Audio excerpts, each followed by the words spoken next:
ikibazo c'isima ya Buseko kirateye ingorane cyane cyane nga mu ntara Gitega, ariko turabaye ko no mu gihugu cyose ariko bimeze. Nico rero canatumye nyakubahwa Mutare w'intara Gitega acashinga umugwi ujejwe gukurikirana ukuntu isima ya Buseko idandazwa. Mbere uno munsi ukaba umugwi wishike ku kivi urashika aho abadandaza bose bariko baradandariza, baba bayikora muri Buseko mbere n'abayidandaza ngaba twita mu gifaransa abadetaya. Ico twabonye rero nuko vy'ukuri isima iva muri Buseko yaraje kandi itari nke, kandi twabonye ko ariko iratangwa, ariko hakaba bamwe twabonye yuko bagomba kuyidandaza bayinyegeje kugira ngo abene baje kwirondera ntibayibone. Uro twaciye dufata ingingo, twanababwiye umwe wese turamubwira ingingo zimugenga. Ubwa mbere kuri bajya bakuru twita abagrossiste bishikira muri Buseko nuko isima ishitse bayidandaza ku mugaragaro, bakayiha abadandaza bose bagomba kudandaza kugira nabo bayidandaze ku giciro cashinzwe na leta.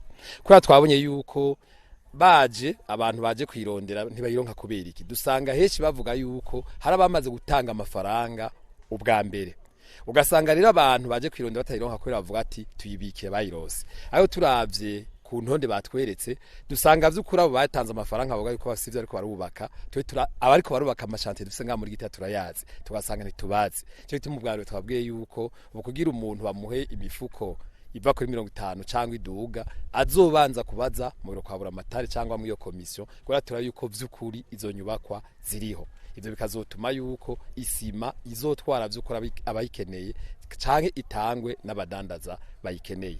Hamwe twasanze nuko benshi bayidandaza bugaye, twasavye rero yuko nadandaza isima atazosubira kudandaza yugaye, izodandazwa ku mugaragaro kujya nindi bashiraje habona nayo nyine bashira habona iheze, tumenye kwiheze iriho naho tubone kwiheze.